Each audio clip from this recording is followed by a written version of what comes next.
सोमवारपर्यंत कागदपत्र द्या, अन्यथा मंगळवारी बॉम्ब फुटणार असं धंगेकरांनी म्हटलंय। माझ्याकडे प्रचंड पुरावे, रवींद्र धंगेकर यांचा मोहोळांना हा इशारा।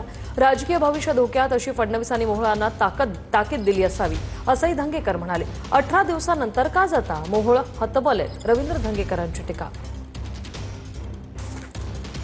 हातबलता बघून आले 18 दिवसात तर जे जाऊन हे निर्णय घेतला असता तर ही हातबलता त्यांची दिसून नसते आली।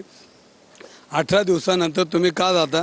तर देवेंद्र फडणवीस साहेबांनी तुम्हाला बोलवलं आणि जर योग्य निर्णय नाही घेतला तर तुझं राजकीय भविष्य धोक्यात आहे हे त्यांना सक्त ताकीद दिली असेल आणि देतील। मला माहिती की देवेंद्र फडणवीस साहेबांना सगळं कळतं। ते गृहमंत्री आहेत, मुख्यमंत्री आहेत, या महाराष्ट्राच्या राजकारणात काम केले, त्यांना चांगलं वाईट चांगलं कळतं। राजकीय सगळे मांबी दंगेकर बोलते बाजूला ठेवा, पण त्यांना चांगलं ज्ञान आहे, ते कारवाई करतील। आंदोलन आहे, धरणं आंदोलन करणार आहे, मी तिथे एक दिवस बसणार आहे। मी म्हणजे जोपर्यंत लोकशाहीच्या माध्यमातून ही लढाई लढणार आहे आणि लढतोय, मी पुरावे टाकतोय।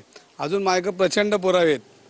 त्यांनी जर हे पुरावे जर माझे काढायचे नसतील तर त्यांनी हे मंदिर सोमवारपर्यंत हे मंदिराचे सगळे कागदपत्र हे समाजाला लिगली ताब्यात जर नाही दिले तर मंगळवारी तुम्ही बॉम्ब बघा कसा पडतोय तो।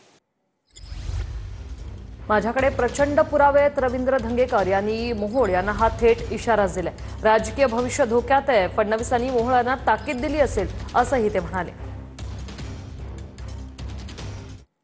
तर मुरलीधर मोहोळांचा राजीनामा घेतला गेला पाहिजे असं वडेट्टीवारांनी म्हटलंय। मोहोळांनी कारनामे केलेत, त्यांना पदावर राहण्याचा अधिकार नाही असं वडेट्टीवार म्हणतायत।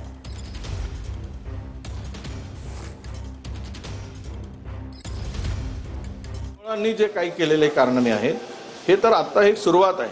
मोहोळांनी तर तिकडे जमिनीच्या संदर्भामध्ये फार मोठा धिंगाणाच घातला आहे। सगळेच घालत आहेत, महाराष्ट्र लुटण्याचं काम सुरू आहे।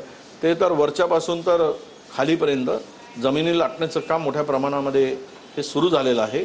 पण एक लक्षात घेतलं पाहिजे की मोहोळांनी जे केलेलं त्या पदावर राहून, केंद्रीय राज्यमंत्री पदावर राहून अशा प्रकारे 2-3 हजार कोटीच्या जमिनीमध्ये प्रत्यक्ष भागीदारी जर असेल तर त्याला त्या पदावर राहण्याचा अजिबात अधिकार नाही, हे मात्र या ठिकाणी आवर्जून सांगितलं पाहिजे आणि त्यामुळं त्यांचा राजीनामा घेतला गेला पाहिजे, अशीच आमची मागणी असते।